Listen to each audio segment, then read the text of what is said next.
Good morning, everybody. It's 10 a.m. Is everybody ready? No. I'm not. Hello, everybody. I'm Debbie McGraw. I'm from Saskatoon, Saskatchewan.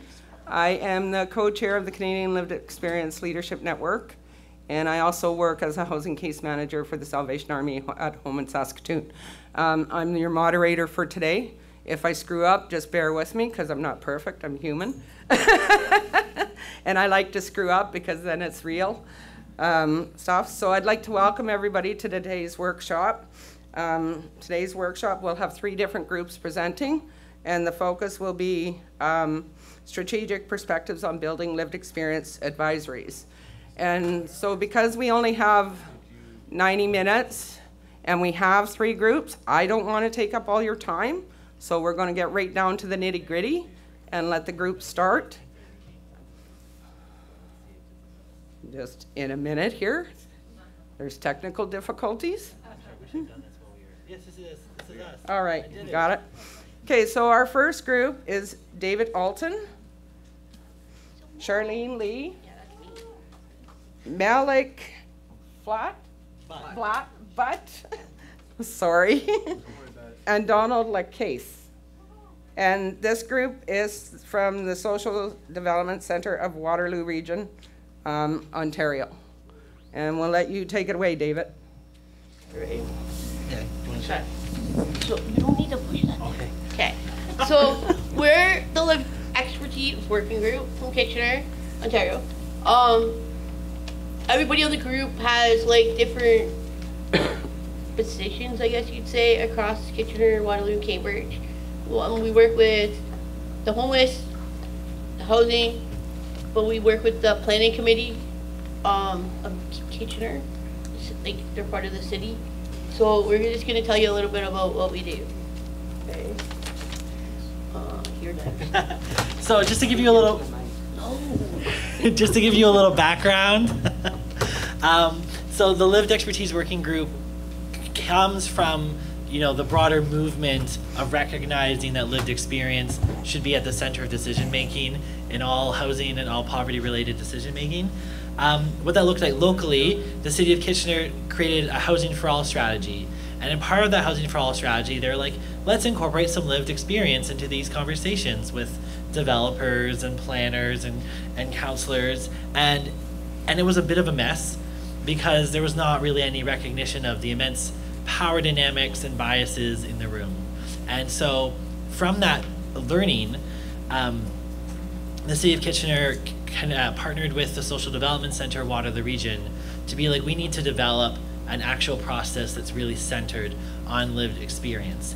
And so the 2 of them, building on the Social Development Center's kind of legacy of work in this area, partnered together and held a series of kind of pre-consultations with various community groups in the community to really hash out what is the best way of doing this. And then that became part of actually the recommendations of the Housing for All strategy, was like learning from their failures and being like, okay, moving forward, we need to do a pilot project to actually model a new way of doing lived expertise engagement. And so how we kind of thought of this process, we brought together a panel of kind of outreach workers to review the many applications we received, to identify who should be, like, how do we do this in a balanced way? And so the kind of criteria we were looking at when we were developing the kind of membership was, okay, do folks have lived experience? Do they understand what it feels like to have to navigate these terrible, terrible systems? But also, do they have advocacy experience? Do they have experience putting pressure and speaking up against these terrible, terrible systems? And then the last piece was like, we want to make sure that these members are rooted in community, connected to community.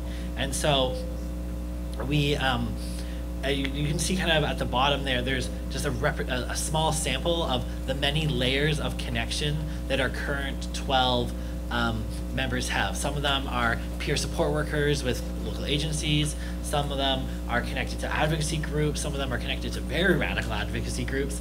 Some of them are connected to newcomer groups. And like this is such a wide range of perspective. actually, like, I redid the slides beforehand. I'm like, I need to showcase all the prettiness of this. So there's definitely a lot of different voices at the table, which is really cool. And to help you understand that even better, I wanted to ask one of our members, Dawn, to kind of help explain what do we mean when we say like that we do this work in community? Well, the city is actually reaching out to Live Experts and collaborating with us in our community. Before this, there was the opioid crisis that everybody knows. We set up a tent in the park because there was no injection sites in Ontario. So we stood up against the cops and stuff, and through collaboration with the Ministry of Health, we had several meetings with them. There's some across Ontario now, so they listen to us a little bit.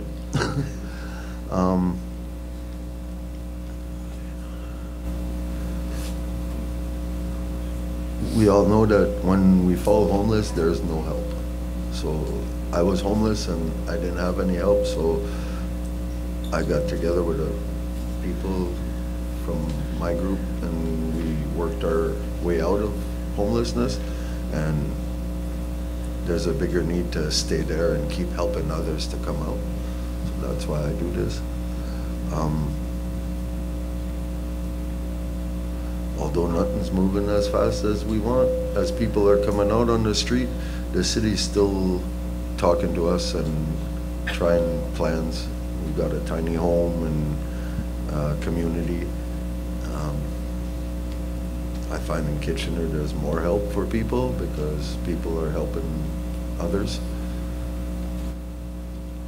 That's what we... And this photo is just kind of representative of the many like costumes of power that Donald wears when they run through the community helping people out. So it's... I do street out. One of my participants do a picture. So as Don kind of mentioned, we are currently meeting with the City of Kitchener Planning Department twice a month. But we also have had other kind of forms of engagement with government. After the last municipal election, we immediately called up the new councillors and was like, you need to understand what lived expertise is. And so we had an orientation. This is a photo from the orientation where we wanted them to have a little bit of a lived experience moment for themselves. So we used theater of the oppressed techniques to model what it feels like to try and access a service and the layers of barriers and criminalization that you have to face. So we had folks dressed as security guards and give the regional counselors a little bit of some difficulty. But then we also explained what we do and why we do it. And similarly, we've also done a speed dating night with many different departments of the city because municipalities love to silo themselves, and so it was a chance for us to get to know what does fire do, what does public health do, what does zoning do. So then I would say probably our biggest project of the year was this research project we did with Wilfrid Laurier University. And so Malik, you were on the research leads. Do you want to explain what that process looked like? Sure. So to set up the research project, we interviewed Wilfrid Laurier students that were taking the community psychology courses.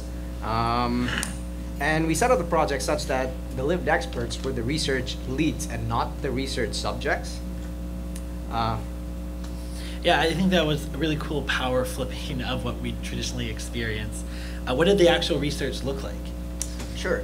So we recruited lived experts to go into the community and take pictures of things or places that mattered to them and things that they wanted decision makers and lawmakers to see and understand a bit more of. And some common themes arose. Tell us more. Sure. So some of those themes were community, scarcity among abundance, harm reduction, resistance, invisible to visible, and loss. And so, from my understanding, there was a second phase to the project as well, where we took those themes to the city itself. That's right. So we had a second focus group with a group of City of Kitchener planning officials, and their initial thoughts about this were that the pictures highlighted a lot of wealth disparities in the region, as well as instability with respect to access to spaces. So what were some of the findings from that conversation with the planning department? There were a few shifts in perspectives of the planning committee that we noticed. Some of those were spaces serve different purposes based on the user. Spaces and items can be used for unintended purposes. The valuation of a space or amenity changes based on whether you're the intended user or not. And do you think there'll be any challenges in implementing this with the city planning department? Yeah, so there were some challenges that were identified for moving forward. Conversations leading to change need to include communities that are typically barred from civic processes. Garnering support requires putting in the work and being willing to have these difficult conversations. Siloed roles in the city, legislative authorities, lacking sufficient context or perspectives for moving forward. And were there any juicy quotes that came out from this research? There were a couple. First one that stood out to me was me as a city planner standing in front of a vacant building, looking at it, saying, the space is vacant. I must fill the space. I need to activate space. But in its current state, it probably actually isn't vacant. It probably is serving a purpose right now, and maybe it doesn't need to be filled. Another quote that popped up to me was, we're so used to focusing on where we're going in the future because that's our job. To provide guidance through everyday applications, literally changing buildings and policy direction. To think 20 to 30 years in the future, that we often overlook or forget the present perspectives that are right in front of us. So we took this photo voice research, turned it into an exhibit that we put up at the Kitchener Public Library. You can kind of see that, but you probably want to see some of the photos yourselves. So I asked the group to pick their favorites. So Shar, you picked this picnic table. Can you let folks know why? Okay, so the picnic table is important because our group is like held in the basement of a church. Well, a lot of our programs is held in the basement of that church, but this picnic table is right outside of it, and normally when that picture was taken, it was normally filled up with gentlemen that sat outside for like 30 years. And they drank from the time we got to work to the time we left, and probably a little bit before and a little bit after we were there. But they were the nicest people, and it didn't matter how drunk they got, and trust me, they got drunk. They still would make sure, we got to the bus stop safely, or if we needed help, they were there. They helped with snow removal, they helped with leaves, garbage, they just kept it clean out there. They were just super people. And right before that picture was taken, one of them passed away. And didn't really notice how much, I noticed them because I talked to them on a regular basis, and I sat out there and break and stuff, but I didn't realize how close they were, right? Until Randy passed away. And when Randy passed away, they stopped coming around. Slowly, one by one, stopped coming. And then it was this picnic table. It wasn't just Randy too, right, that day? No, we ended up losing 37 people that week. Not everybody who at the picnic table died, but in the area where we worked, there's 37 deaths. Not all of them were ODs, but I think 20 of them were out of the, yeah. So, but I took that picture because to me, that was a family, even though they weren't blood. A couple of them were, but, and when one person, it was one person from the picnic table that passed, the amount of impact that one person had on that group of people was so, it was just mind-blowing. And the amount of people that showed up at his funeral was more than the people in this room. It was crazy. And as an outreach worker, you don't see that often when you go to a funeral. You see one or two people there, right? So that was another eye-opener. But now, and these pictures were only taken about, what, 6 months ago? Yeah, April. Yeah, April. Now there's 3 picnic tables out there, and there's a whole new set of people. But the whole new set of people are there for a different reason. So now there's a whole chaotic mess out there, right? So it's so different. And it's just so, like, a lot of these pictures are different now. Like, if we went and did the same set of pictures, it would be a totally different conversation we were having. Like, I don't know, it just blows my mind how, like, one thing could change so many pictures. Absolutely. And Dawn, you picked this abandoned building and the railway tracks. Can you explain a little bit why that photo matters to you? For me, it's kind of important because that's where I was homeless. I survived the winter in that building. Across from that building on the other side of the train tracks is a bigger field. We had over 200 tents in there, and we got criminalized by the feds.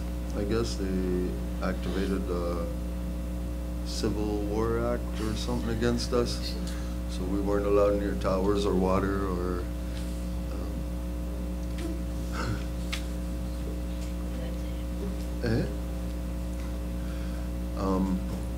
Right now, there's still about 200 people in that building. You would see, if we took that picture today, you'd see a bunch of tents all the way to the bridge.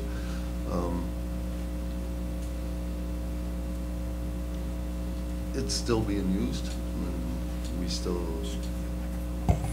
fight out of it. Well, and I remember when we were kind of thinking about this photo, you were talking about how, you know, It looks like the building down the road here. exactly. And it looks like a building in every one of your cities, right? We live there. I just want to ask, is everybody having an okay time hearing? No. Okay. I just we noticed can like the almost room done with goes way Okay. back, and I see some people shaking their heads and trying to lean forward. So can We'll we try- make sure you guys are speaking right into the mics? Yeah, we can do that. Thanks. Sorry about that, folks in the back. And so, Malik, you picked these 2 photos. Can you explain why you picked these 2 photos?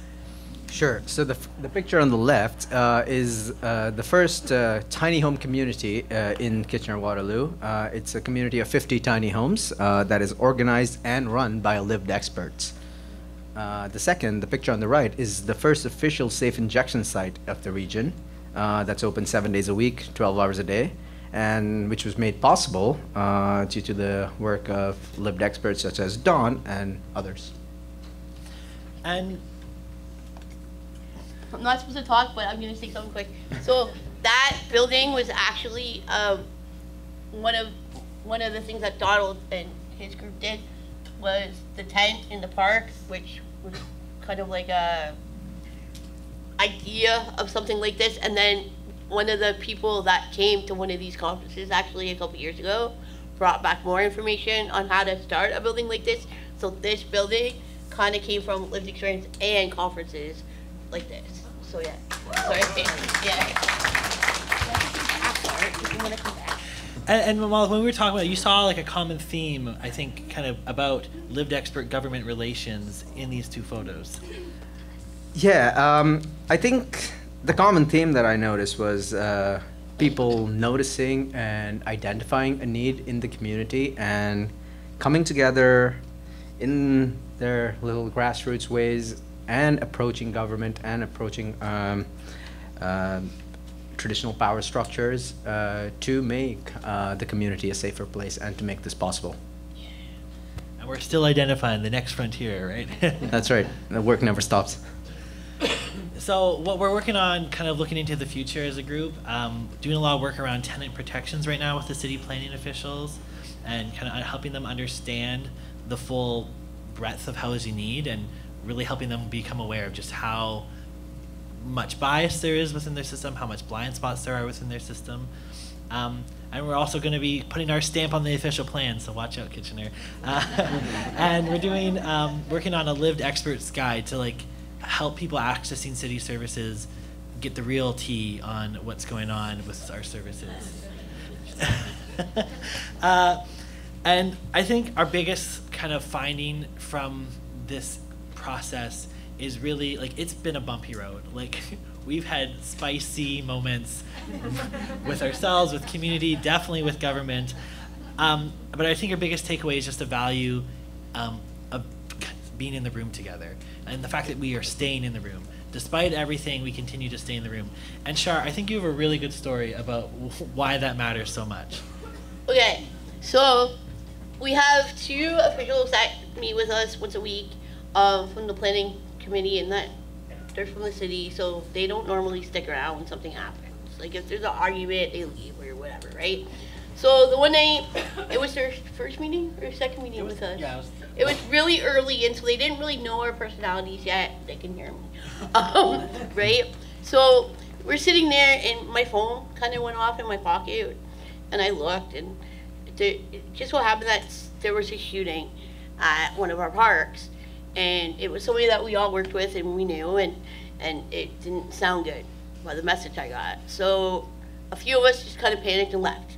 Right? We didn't really say anything, but the 2 people, well, I can say their names because they said we could. So Gary and Natalie stayed. The 2 people stayed, and anybody else would have left. They would have been like, okay, when you guys figure this out, call us, we'll come back, right?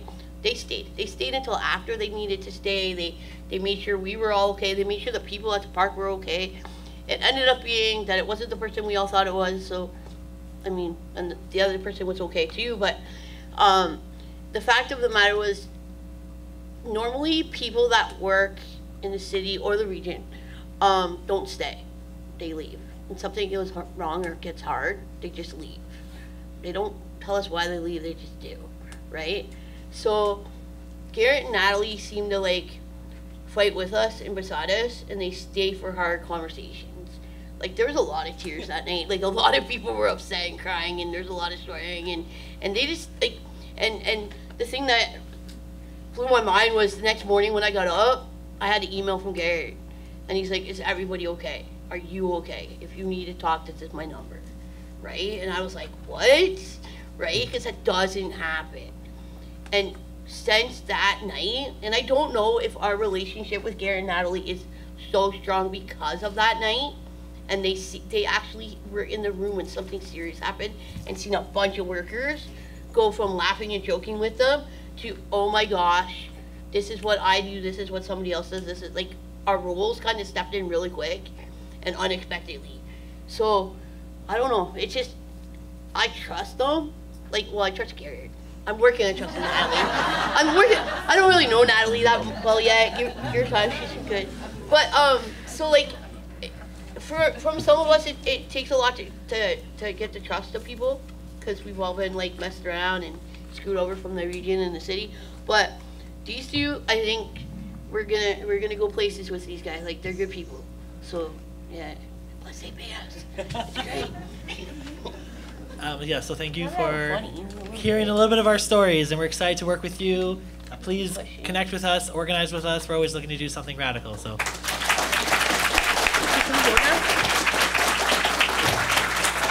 So give us 1 minute while we do a slip and slide here. We don't have to do that no more, right? 20 minutes from now. We'll just take their seats.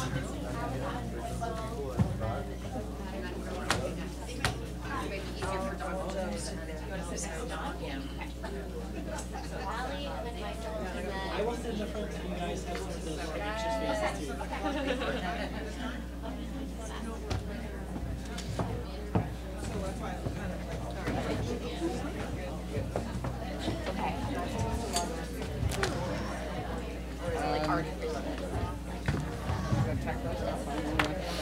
Like, don't make me hold it right now. I'll bring this whole show down.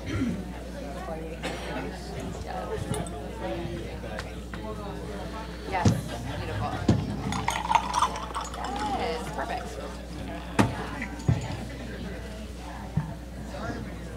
Okay, so you guys have 20 minutes, 25 minutes. I'm going to use this first, and then I'll pass it over Timing to is you. under 20 minutes, so if you're like, For sure. we have 5 minutes left, but we need 10, that's okay. Yeah. Okay. I think that. Oh, but just like, I won't be using it for a while, so I'll pass it back in that direction. Yeah. Okay, is everybody ready? Yeah. Are you all ready? I think so. All right. Hi, babe. Okay. Actually, let's put this here. So we're going to move on to group 2 now. That was a smooth slip and slide. I like when things work that way. We got one more slip and slide after this too, so we'll just go with it. So group 2 is from Hamilton and Toronto, and they're from the Good Shepherd nonprofit homes. And correct me if I'm wrong. Allie McNibbin and Teresa are both staff. And then we have Lori Hargraves over there, and Don Vanson and Michael Weber are all people with lived experience. And so we'll let them take it away. Sweet. Thank you. Okay.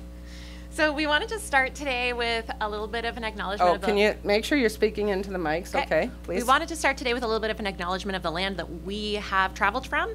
So we're visiting here from the areas known today as Toronto and Hamilton. Those are situated upon the traditional territories of the Erie, Neutral, Haudenosaunee, Anishinaabeg, Huron-Wendat, Chippewa, and Mississaugas of the Credit Nations. That is the land around the Great Lakes, and it's covered by the Dish with One Spoon Wampum Belt Covenant, which is an agreement and commitment to share, preserve, care for, and support the land and all of its interconnected inhabitants. And as you heard, we're also here visiting from Good Shepherd, which is a huge not-for-profit in the Hamilton area with many operations across Toronto as well. I think you can see on the screen, oh, I'll wait for Ali to switch it. Thank you. So lots of operations. There's a huge variety of programming within this agency. That also means that we have a lot of different ways that a lived experience advisory group, that any advisory group really of folks with lived experience can work and engage with, because there's a lot of different contexts here. And just to kind of give you the lay of the land, up here with me, we're representing 2 different advisory groups from within this organization. So Lori, Michael, and Ali are from the Toronto Lived Experience Advisory Committee, and Dawn and myself are from the Hamilton Lived Experience Advisory Council. I want to acknowledge that in the programs, you'll also see the names Alan and Sarah. Those were 2 folks from the Hamilton group that weren't able to join us here, but their presence and their ideas are woven throughout this presentation. As we go along this morning, we're really going to be giving you a lot of action points and ideas about how you can do this work and set up this type of work in maybe your community or your organization. But we also want to highlight and share some contrast between these very different contexts that we have represented up here today. So you'll get a good idea of that, but first I'm going to hand to Michael. Hey, so we'll want to cover what you'll learn from the presentation. Now the goal is to imagine a lived experience group and what it would look like in your community. And then we want to give you an overview of what kind of planning and resources are needed to take you from where you are now to getting things started and then keeping them going strong. So before beginning your building process, it is important to get acquainted with some history around lived experience, why the groups are important, how they're shifting from more of a top-down approach towards centering voices of service users and the communities that supports are being designed for. So we have included some references at the end of our slides as a starting point for you to learn or learn more or remember about why LEAs are necessary and how they're shifting service delivery at the intersection of mental health, substance use, and housing instability. So the point to drive home is that LEA groups are gaining traction and they can be imagined in various different contexts. So some things that you might consider as you're imagining your group are on screen here. If you're working at an organization, you might see some opportunities for guiding and improving your work. And if you're here as an organizer or an advocate or a person with lived experience, you might see some opportunities for connection and growth, either as an individual or as a collective. Historically, social service organizations and government bodies have said, we know what to do. But Lived Experience Advisory Councils turn that around, providing a vital missing part of the narrative and centering the voices in the work. The main goals of Lived Experience are hearing from those who have direct experience in the areas you're taking up space, and shining light on what's missing and what's already there and what that needs to stay, because that's what's making a difference. And as we start to work laterally with the people for whom services are created, we start to see pathways to enhanced community care. And for the organization, pathways to improving outcomes, validity, and reach. So, let's talk about how we can do that. It may be helpful to remember this acronym, PRORI. Just rolls off the tongue, right? Let's say it together, PRORI. PRORI. And it rhymes with my name, Lori. These are our foundational pieces. We're going to move around the star, go through each of the crucial stages, covering why they're important and how you can approach them. So I'm gonna steal this back. Mm-hmm. Thank you. They're heavy. They are a bit, yeah. It's like a good base here. Yeah. Okay.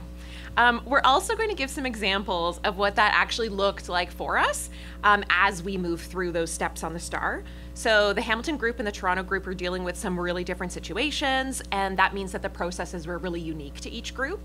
So for context, in Hamilton, we were looking at hugely diverse programming that is aimed really kind of at the community. So thinking things like shelters and food banks and outreach and different models of housing. There's this really wide breadth of services there and serving a largish community of around 500,000 people, but it's geographically in this kind of condensed, centralized area. Whereas Good Shepherd Toronto operations are more focused on various housing models, intensive case management, and some community programming. So a more focused arena of services, but spread across a wider, more diverse urban landscape. Toronto's a city of around 6.5 million. So as we move through, you will see how approaches can be tailored to suit the contours of your communities and organizations. Okay, it's time. We're gonna dive into the how. We're gonna start with kind of like the initial planning that someone might need to do to get something like this off the ground. You really want to make sure you know your community, know what's important to people, what kinds of barriers are existing, how are you going to reach your prospective members, what size of a group is going to actually represent what you're doing here.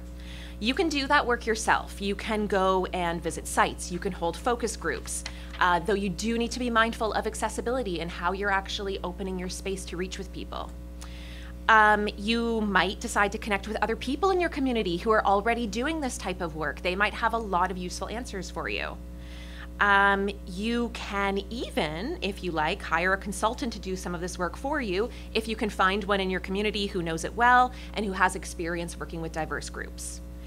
At this stage, a really important piece is to get clear about what your expectations are for this work.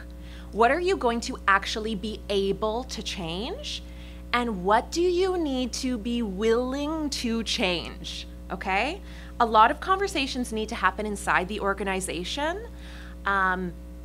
That's kind of all behind the scenes before you get started. Michael's going to cover a little bit more of what else is going to be involved in planning. So there are a lot of places where you can start your research journey. Read up on general topics like community organizing, group dynamics, trauma, oppression, and to make sure that you know how to support this group. There are amazing references and reports that you can find online, including the LEAC 7 principles on the homeless hub and the incredible literature review by the National Housing Council called A National Housing Strategy by and for Whom. And we'll be sure to put that in our references. So next, you'll want to look at our resources. So for one, you'll need to hire or reallocate a staff member for this work. There is a lot that goes into coordinating a group. So you'll want someone who can be focused and who isn't trying to juggle 2 different roles. This person should be trained and have good knowledge of your organizational structure so that they can easily liaise and successfully connect decision makers with the LEA group. Ideally, look for a person with LE to fill this role if it's possible in your community. This person can also support these early planning and resource stages. Okay, so you also need to commit the necessary funds to fairly compensate both the coordinator and LEA members. Recognizing that people are sharing their invaluable knowledge and perspectives with you is very important. They're experts. They're going to be performing consultation labor, so honorarium amounts should reflect this. In anticipating the needs of your group, you need to set aside some physical resources and do some planning to ensure that people will be able to attend the meetings. So this involves being inquisitive, flexible, and responsive to people's different needs, things like different abilities and schedules and time constraints, any number of things that could come up. And finally, there are documents that will need to be drafted before the first meeting, but ideally before beginning the recruitment stage so that you can be clear about the scope of your work with people that you're interviewing. You can start with documents that exist at your organization or ones that you've used in the past, and then just adjust based on your needs. So we'll give an example of what this early part of the process could look like. We'll hand it to Teresa to talk about their experience in Hamilton.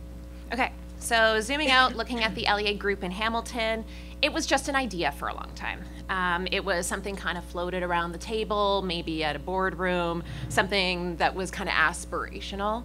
And I think partly it was also a weird time actually, because it was in the early years of the pandemic, felt super hard to get anything new started at that point in time.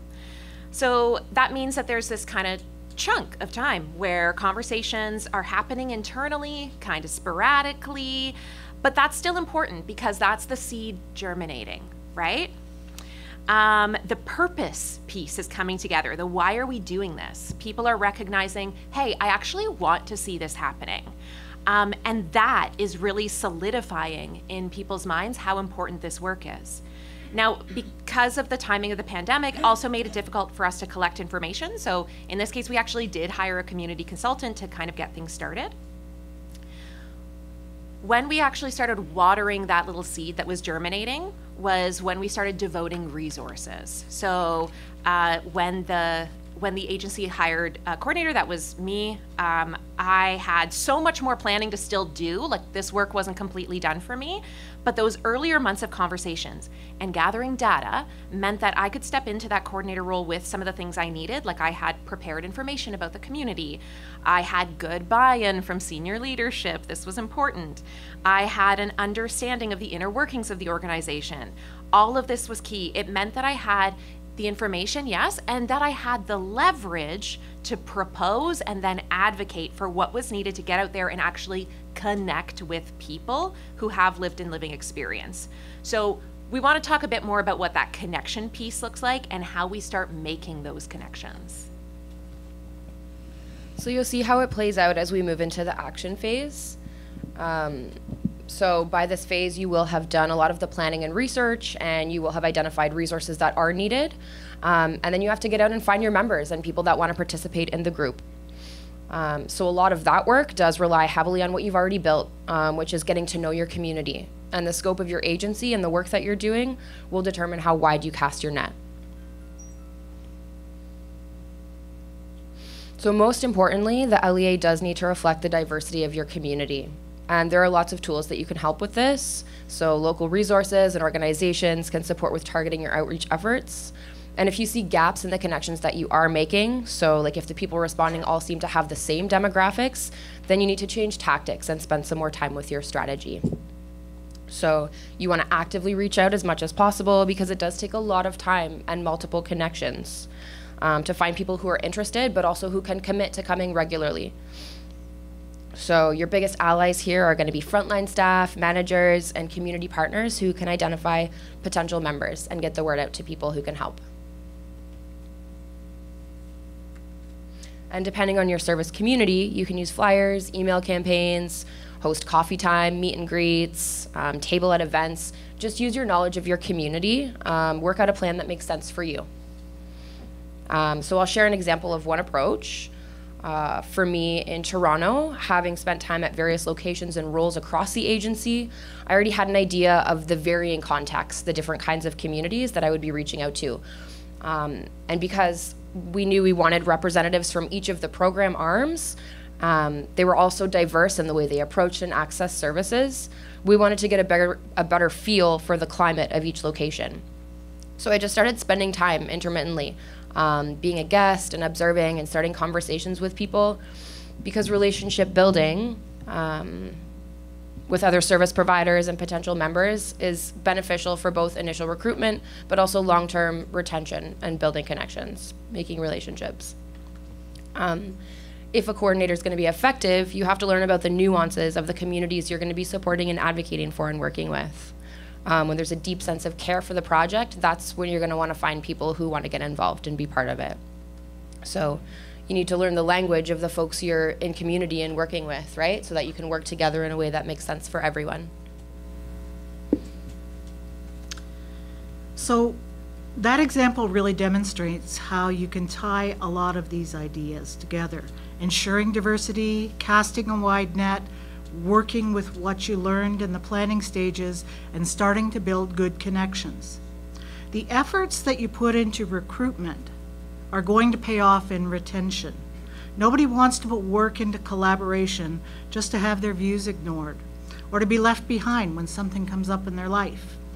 Start forming relationships from a place of deep knowing that the people that you're working with on the LEA group, they're the experts. The perspectives are unique, their perspectives are unique and valuable.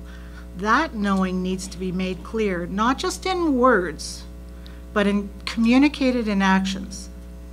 Can you take the extra time to rephrase things for someone, fill out an application, offer a variety of options so that everyone can participate? Can you provide training, extra learning, additional resources so people have the information they need? When people see you working to remove barriers to participation, they understand how important it is to hear from them, for them to be at the table, how valuable their voice is in the work. It's important to note that the extra care that you put in at the start needs to continue as you move forward. Your coordinator needs to have the time and resources to be flexible and to support the group in this way.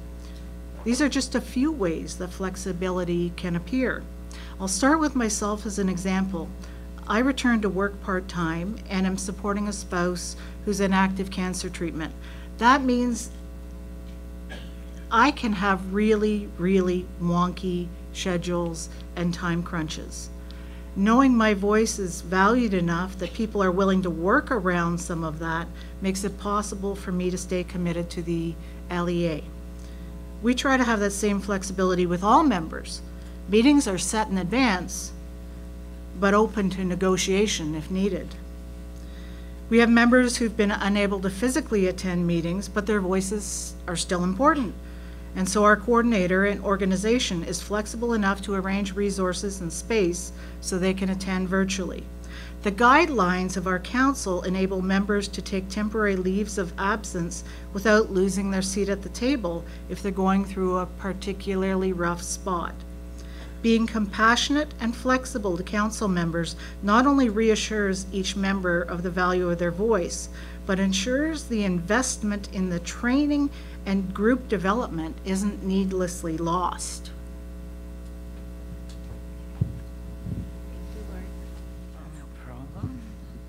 Just doing a little shuffle.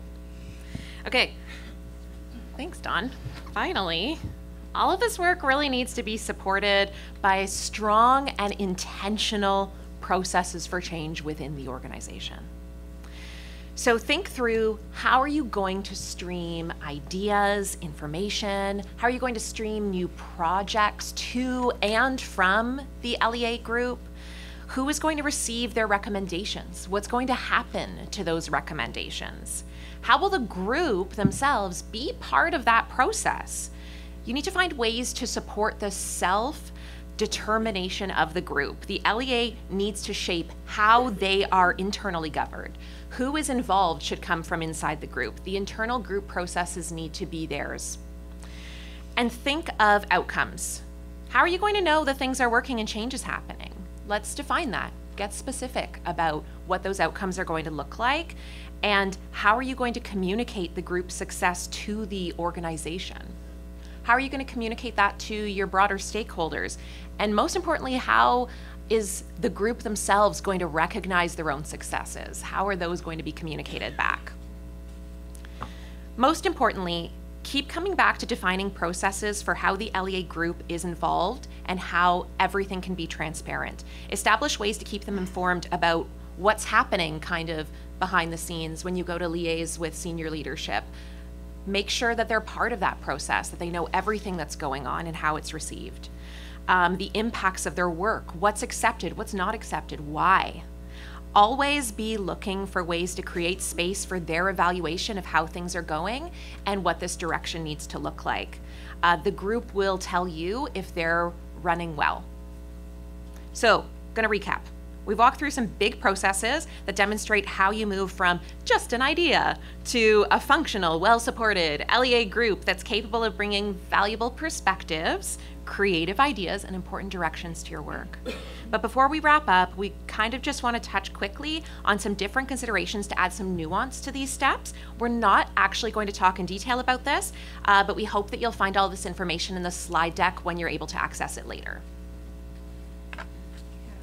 So we've posed some questions that can help you broaden your perspectives during planning.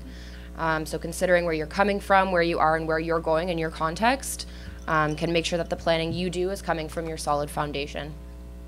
And start thinking about the ways that you're going to hold yourself accountable to the members, to your advisors, and what success, growth, and positive change is going to look like to them. And next we have a checklist that incorporates some of the principles we've gone over today, just to help guide your coordinator's work. If you're starting from the bottom, this is one way to interpret those ideas into action items for getting started.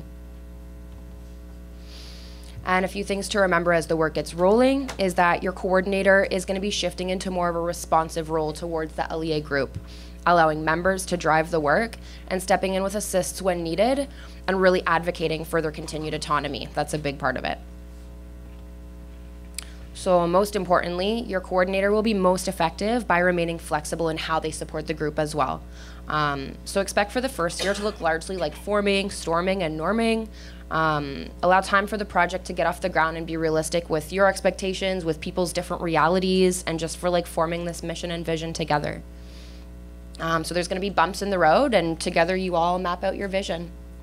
So we'll end here today by throwing things back to the Good Shepherd LEA members to talk about what has stood out for them in their work so far. Okay, so I realize you've heard a ton of information, and some of it is even over my head, but as a member, I want to tell you what it meant for me personally. As an addict, I have ups and downs. When a spot on the committee was offered, I was feeling hesitant and shameful. I was depressed and in a really negative headspace. The LE has offered a safe, non-judgmental space. I've formed friendships which have helped me with self-confidence and given me self-worth. It's made me believe that my words have value, and that's a very important thing.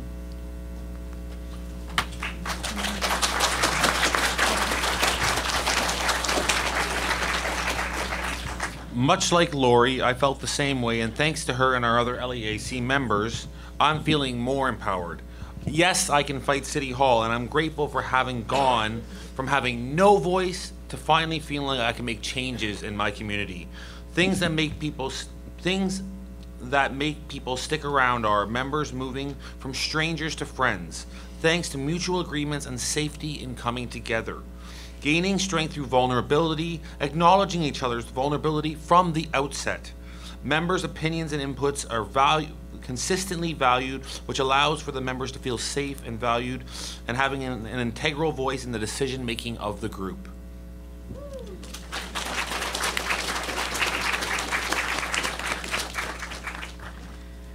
The work of LEA is frustratingly slow. but it's satisfying. It's like turning a ship on the ocean. You nudge and nudge and nudge. So what keeps people committed to doing that work in that kind of an environment and process? For us, what we've heard from our members is that they love getting more information, but they really appreciate being actively invited to provide feedback. They like knowing that they've been requested to be involved in the process and in the feedback, and that everything that happens within our LEA council is open and transparent. Of course, no matter how varied our experiences have been, the sense of mutual respect, camaraderie, and support have given us a safe place to hear and speak truths that will lead to improved services for our community. That'll keep you committed.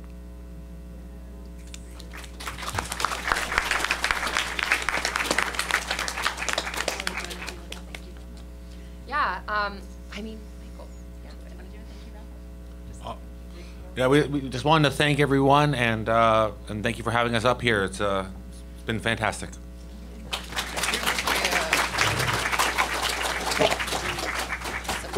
So this last and final slip and slide is going to take us out of Ontario and into Manitoba.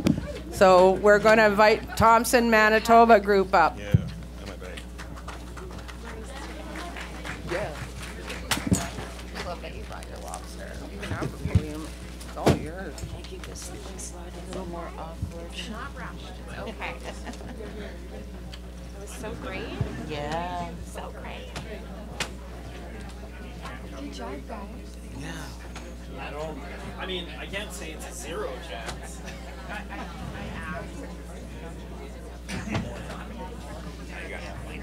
Right beside.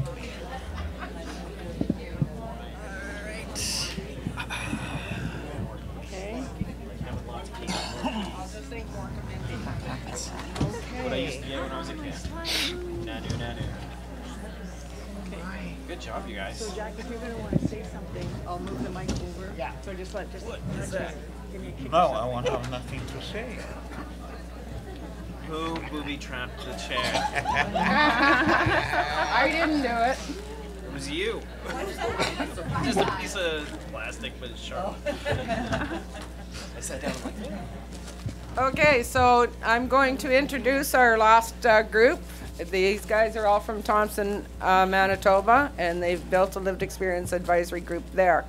We have Quinn Morkey, who is with CAEH, Leo Moose, who is a person with lived experience, Melinda Wienik, who is also a person with lived experience, Andrea Hatley, who is a community entity coordinator, and Elder Jack Robinson, who is a guest at our table. And I'll turn it over to you guys. And Quinn wants to steal my podium.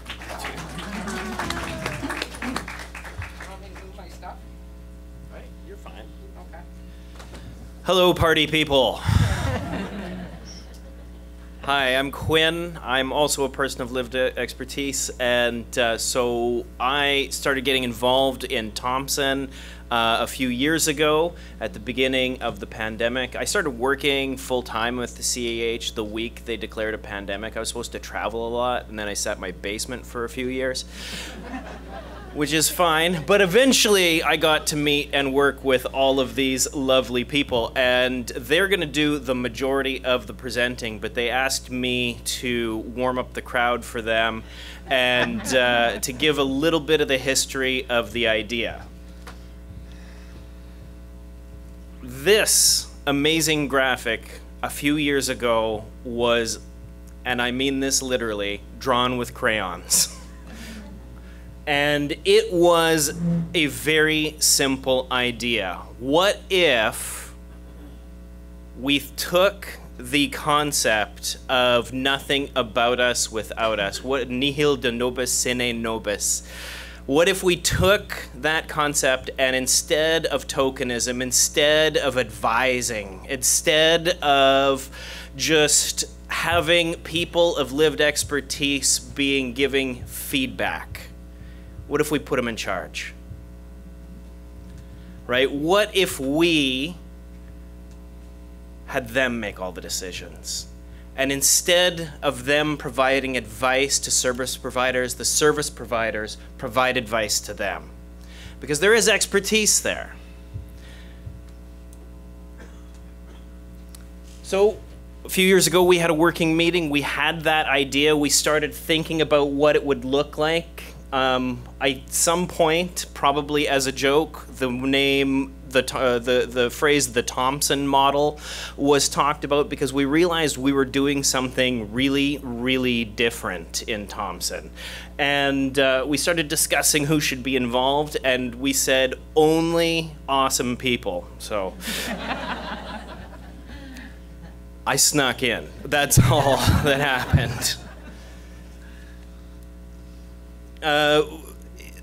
Yeah, I already did the nothing about us without us. Nihil de nobis sine nobis. I had to learn Latin in my schooling, and I don't use that education at all in my professional life. So every so often, you have to deal with it.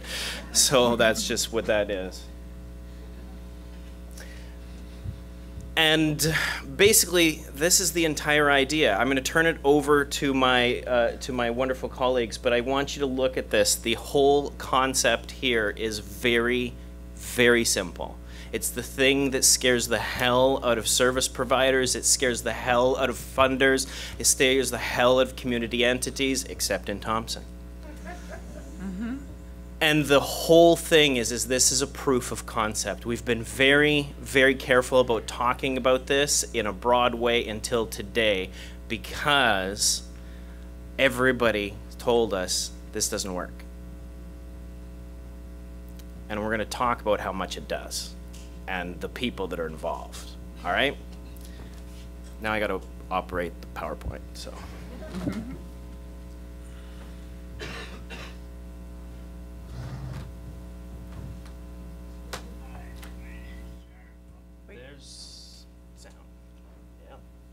Leo was supposed to. Okay, Leo, are you?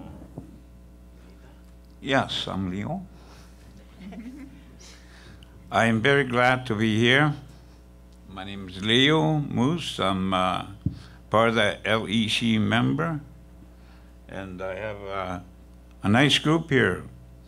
We have one thing in common: looking for a solution, and we believe that we can find a solution with the effort we put into what we're doing, what we believe in so much. And I'd like to introduce the rest of my team. Go ahead. We've got the clips. And this is one gentleman that gives us all strength. That's my hero there, Jack Robinson.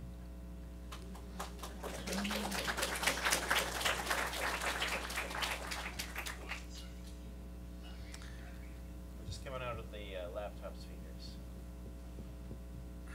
Which you guys will have to get real close to hear that.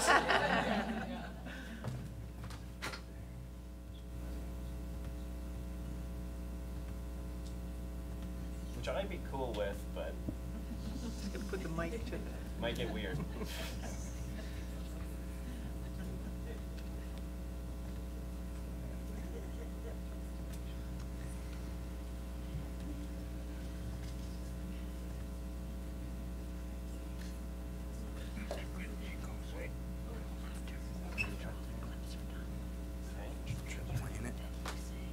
Try that again. Hi, my name is Jack Robinson. I've been with LNC since it started. When I became homeless after over my addictions, and I had no place to live here in Thompson, So I went and lived in a bush for 2 years. I built a cabin and I stayed out there. Today, I'm still working. I'm 86 years old. I'm still working with Mamoita Friendship Center, and I work with the homeless people for the last 20 years. And I have seen some improvements, but I've also see a lot more homeless people than we did about 20 years ago. So something like LAC is very good, and I'm very honored to be working with all these people that have gone through the same thing. Thank you. Wow.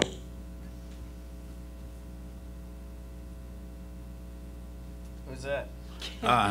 I believe the gentleman, his name is Leo Moose.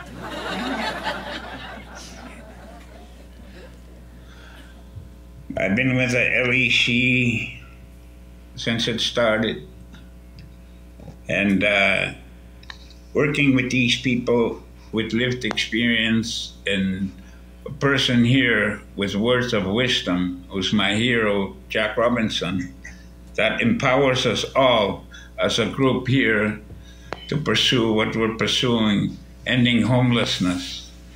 We do this out of the goodness of our heart. Of course, we share a cup of coffee and muffins for our troubles. That's great. We enjoy it. And I'm just passionate about trying to help people because I was homeless. Now it's a different story. I'm still homeless, but I'm working towards ending my homelessness and back to my own roof over my head, just like what I wish for everybody else. And thank you very much.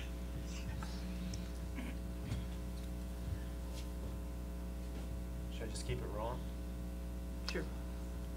Hi, my name is Dolores Cook. I'm originally from Brochet, Manitoba, but I've lived in Thompson for 23 years, and I've been with LEC for a year and a half. I enjoy being around nice people, and with my group here, who share their life experiences, and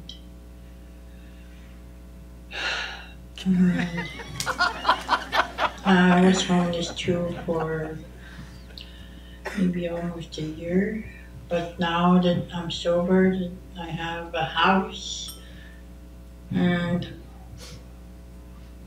yeah, I like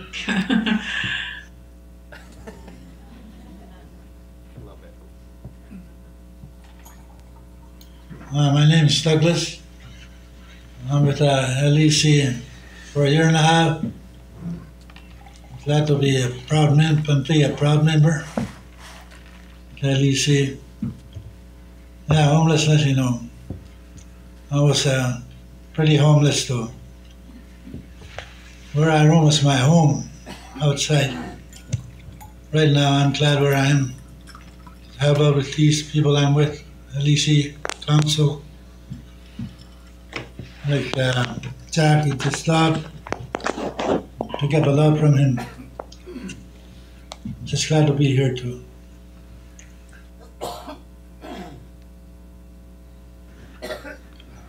Hi, my name is Melinda Wienusk, and I'm from Thompson, Manitoba. And I'm the new LEC worker, the Lived Experience Circle program. I'm happy to be a part of this group because the LEC gives me worthiness. I became homeless for the last 3 years since COVID crisis, and I've been trying to regain myself since. Now I've found myself, and lived experience helped me to be where I'm at. It got cut off. My name is Laurie Irving. I've been a member of the Lived Experience Council Circle for about just over a year now. I think the work we're doing is really good. from what we've been told, is cutting edge in Canada, and I like to be involved in stuff like that. And I feel like, yeah, I think what we're doing is important in Thompson.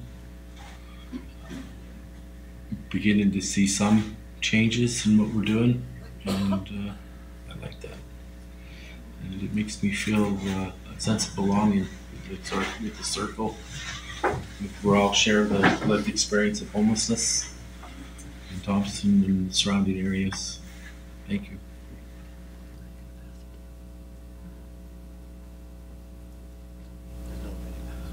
We got Pam over there.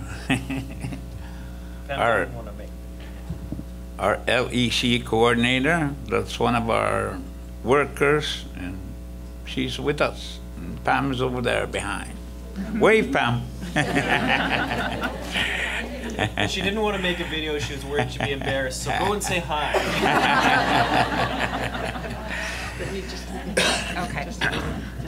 Yeah, I just want to introduce Pam Mayhem. Pam, please stand up. There she is.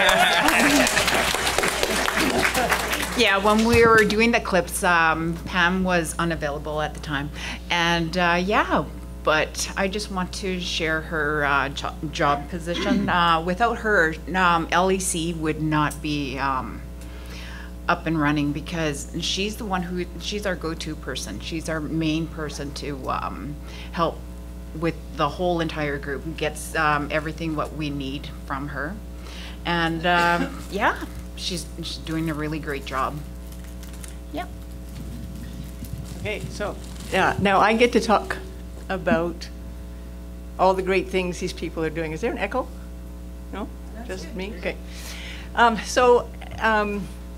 In the last 4 months, the LEC has been most active implementing the model that Quinn showed you earlier.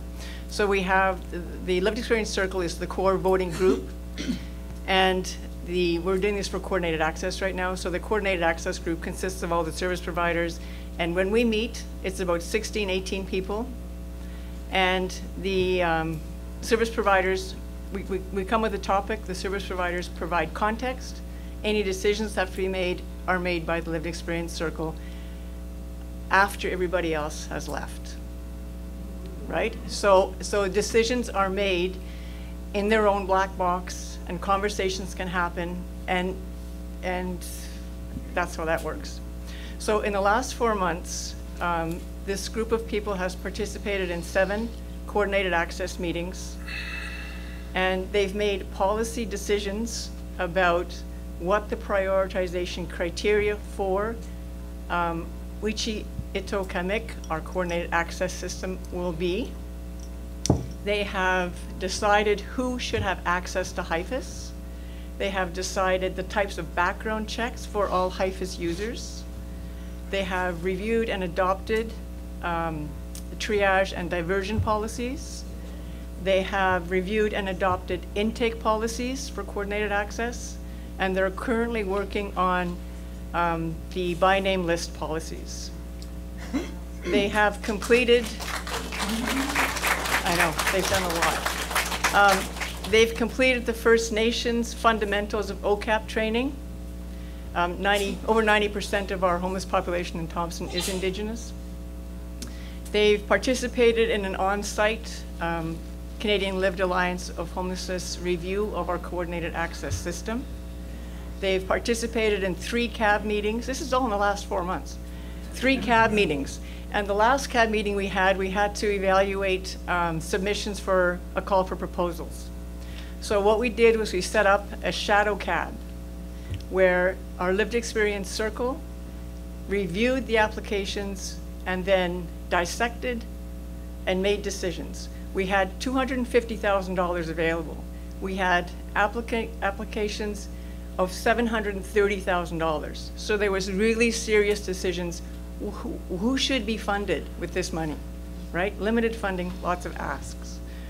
So they came up with recommendations for the key projects they would fund, but not only that, what components of certain projects they would fund or would not fund, right? So they really went into it.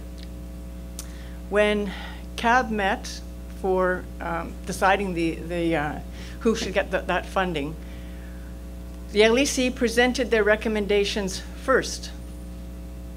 And then the discussion happened at the CAB level of who should get funding. And the end result was that CAB was in agreement with every single recommendation that the LEC made. Right? I know. So the ultimate goal is that the LEC replaces our Community Advisory Board, that they become CAB for several reasons. Firstly, we'll get rid of conflict of interest, because half of our CAB members are service providers that are applying for funding, and the other half sit on each other's boards. So it's all over the place, right? It will also shift the perspective of the CAB from that of service providers to people with lived experience. And lastly, it will place the power to address homelessness and to allocate funding. We'll give that power back to the people who have lived experience of homelessness. And lastly, I just want to point out that every member of our lived experience circle has also received equitable compensation, monetary compensation, for their contributions and their insights, and they've also shared 10 meals. Not coffee and donuts, 10 meals. So this is what they've done and what they could do. I think, you know, it can only get better. And my feeling from our CAB is that they like this idea. They like what they've seen of our Lived Experience Circle, and I think there's an openness towards them becoming our Community Advisory Board and really having an impact on homelessness. So I'm gonna just hand it back off to Leo and Melinda and Jack if he wants to have our closing comments. You want to go first, Melinda? Hi, my name's Melinda, and I became homeless right after COVID because I needed to relocate to where my grandchildren were, and not only that, it was just through the addictions I was going through and also the heartbreak I was going through. So once I became homeless because the fact that I was hurting. I was hurting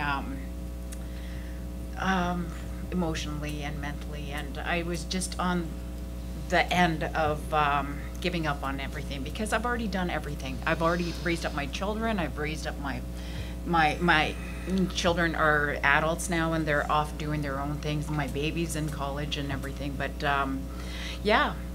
But with lived experience, like I understand what homelessness is now. Like I would never, like 5 years ago, I was not even in this position, not at all. But yeah, and I'm glad that this group has been initiated because I really thought homelessness was by itself. I didn't even know there was other groups that are trying to help other homelessness. And I'm really glad to be a part of this group because the people that are homeless they're educated. They're not dumb. They're not anything. And for me, like I come with a vast knowledge of the resources in Thompson, and I know what each agencies are involved, so I'm able to help that way. I know where the back doors are, so I'm glad to be a part of this group. Thank you.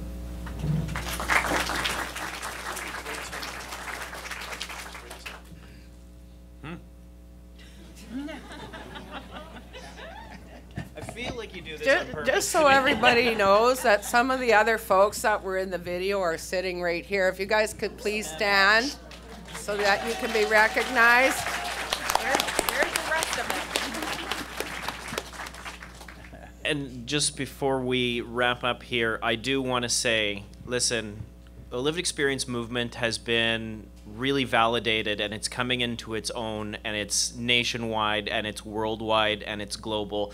But if you weren't listening or you weren't paying attention, the revolution started, and it started in Thompson.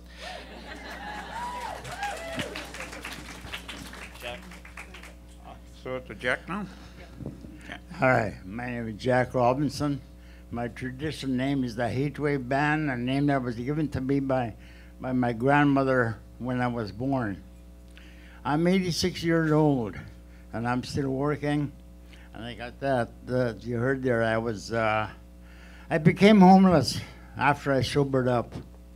I've been sober and straight now for 25 years. Most of the people that are homeless in Thompson that I work with are people with addictions. That's the biggest problem that we have in Thompson right now. Most of the homeless people are addicted to alcohol. And I know what that's like because I went through that. But I was fortunate to always managed to support my habit. I had a job. It wasn't until I sobered up, I lost my home, I lost my wife, I lost everything. I didn't have nothing. And then that's when I became homeless. But the thing that I watched was, I went back to the land. I lived in a bush when I was being raised by my parents, my grandparents. We lived in a bush till I was about 9 years old before I started school. So to me, the happiest time of my life was when I lived in a bush. So in order for me to heal myself on a healing journey, I went back to the bush. And that, like I said, I was out there for 2 years. But I'd come out and talk to elders and talk to other people on my healing journey. Today, I try and help. I'm also a counselor for alcoholic and drug addictions. And I work with, I see the homeless people every day. As a matter of fact, right now, where I live now, I'm only half a block away from the homeless shelter. So I work with these people. But it's something I want to say that us indigenous people are always, we have a lot of humor. No matter how bad off we are, people are always find something to laugh about. I have a friend who is a non-indigenous. One time we were outside Walmart where just across from the homeless shelter. There were a group of people standing over the side of the building, and they were all laughing. There was someone on the other side of the street, and they were laughing. My friend said it was not indigenous. He said, how can these people find time to laugh in the situation that they're in? And that's because us indigenous people have that humor, no matter how bad off we are. So all this like to tell a little story sometimes to make people laugh. Today, this morning, I almost didn't make it here because I had to go to the hospital this morning, emergency, because I was completely deaf in one ear. And I got to the hospital and the doctor looked at him and said, Mr. Robinson, how did you ever get a suppository into your ear?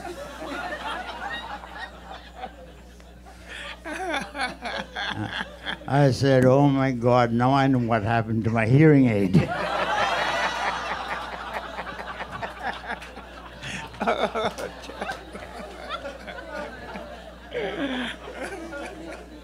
how you end your presentation, right? There it is.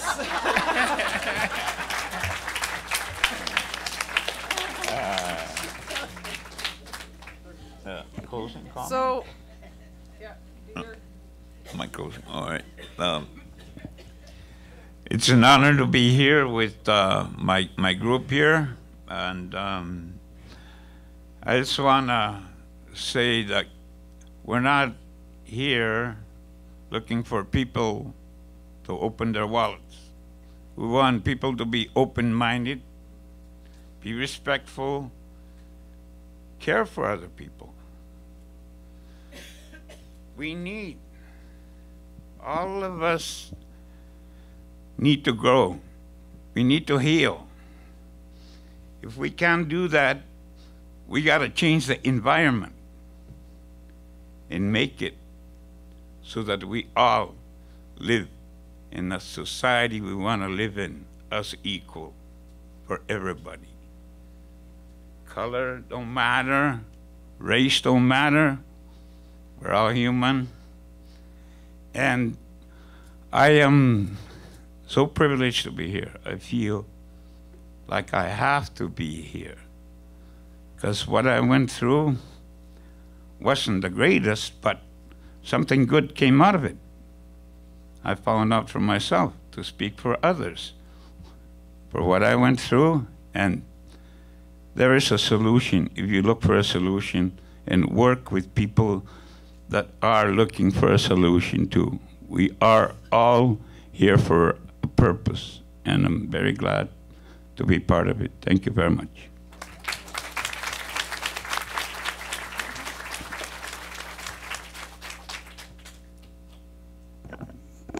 Okay, so that was great. Thank you, all three, Ontario, Lynn, Thompson, Manitoba.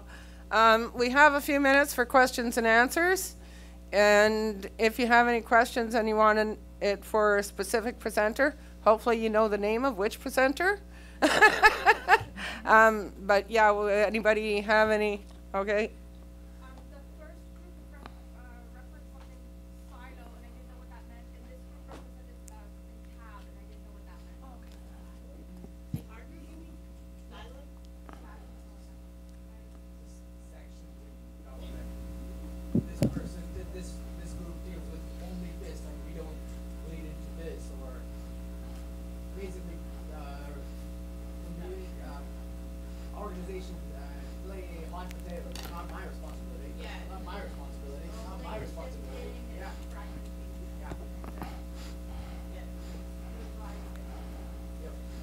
Yeah, and part of, I'm just going to add a little bit to that. Part of working in silos is like in Saskatoon, groups don't want to work together. They work in their own, like, leave us alone, we'll do our thing. And it makes for really tough, it makes it really tough to get community involved in anything and get people at the different tables when organizations work in silos. That's exactly what somebody at my table this morning said out of Ottawa. Yeah. And CAB is Community Advisory Board. It is a board that is required to exist by Infrastructure Canada through the Reaching Home funding to have, well, community advice on coordinated access. And so that's, what's that? And funding, yeah. So the first group talked about an application process, and I just wondered what questions were on that for lived experience folks. And then also, what was the aftercare for folks who weren't selected? Those were my questions, which was actually for you. You're right here. I mean, I didn't do the selecting. I just did the coordinating of papers and all that. But the application form essentially just asked people to explain a little bit about their lived experience, a little bit about their advocacy experience. And then we had this whole process because we were really trying to work with the network of grassroots groups that already existed. So it was kind of, there's a place for groups to claim, like groups could apply as a group, or for people to say what groups claim them, kind of thing like that. So those were the kind of criteria we evaluated. And then it was this panel of kind of outreach workers from different orgs that kind of reviewed that all and sifted through it. In terms of the aftercare, we probably didn't do enough, if I'm being honest. Other than letting people know that the whole idea was that it wasn't just going to be the 12 people. Like everything we're doing is in community, and so to be letting the people who didn't get a role in a seat know that we're going to be looping you in for those kind of community conversations as they happen. Okay, there's a lady here too that had her hand up.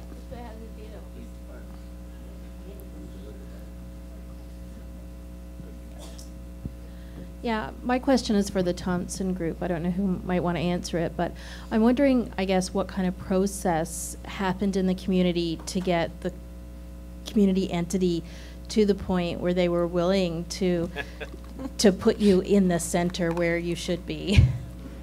I'll answer that. So I'm the community entity coordinator, and I was on the coordinated access group. And I had done this role 10 years ago, and I came back, same people at the same table, same decisions being made, and I said, let's do something different here. Let's flip this, because we can't do any worse. Right? Right? You know, like, we can keep doing the same thing, or we can flip this around and see if people with lived experience can do it. So there was buy-in. I mean, I spoke with my city manager, and I said, we're going to do this. And then you know, there was buy-in. There was buy-in from the Coordinated Access Working Group. And then the question was, how do we select people? And we worked on a recruitment document. It never went anywhere. We ended up going to service providers. Can you please recommend some people that may be interested and engaged enough to form this group and to have impact? This is who came forward. And we are working on, we have a sort of terms of reference that we're working on. We're working on a new recruitment document. So we kind of do it a little bit backwards from what the group before us said, how we should be doing it, but whatever, that's how things go, right? Yeah.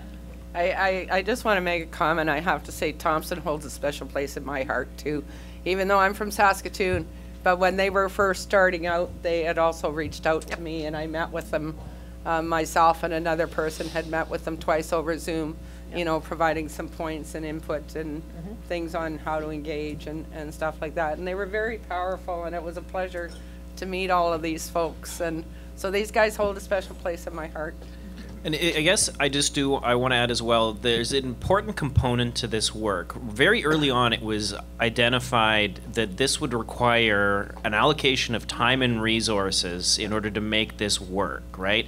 That means that there needed to be a staff member whose entire job was to liaise with the system and to support the people. That means that people needed to be paid. That means that people needed to be provided with additional training, right? Every member of the LEC has met with multiple trainers who've been flown into Thompson in order to give them high-level training in governance and other aspects of coordinated access and ongoing stuff. They've taken OCAP training. They've also been provided with laptops loaded with the software that they need to be able to have access to everything.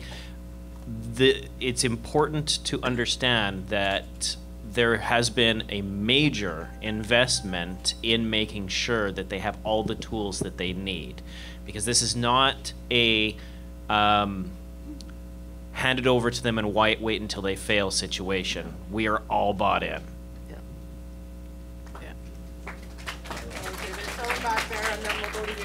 Just first of all, I just want to thank all of you. I taking back so much information. This was really, really good. And my question is for all of you, because one thing I noticed, and for all three groups, is that it seems that each of these groups were actually formed out of COVID. And I find that curious. Do you think, did that have an impact on the ability for these groups to form? Because it's a common, besides what your purpose is and what you're going for, it was the other one similarity I noticed. We started before COVID, but we became a bigger group because of COVID. Like our stuff changed because of COVID, but we did start like doing the prep work for the year before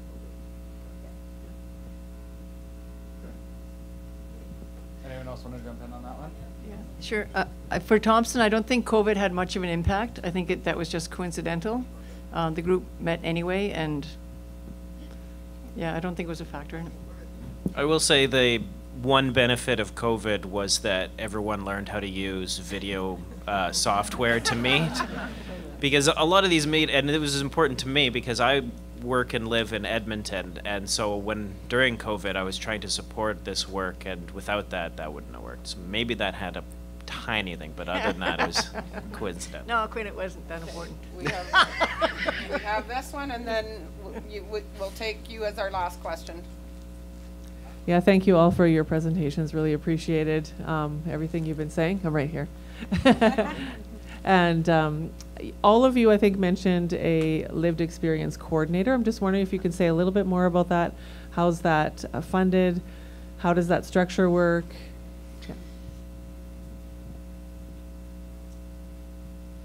I can speak to that if you don't mind.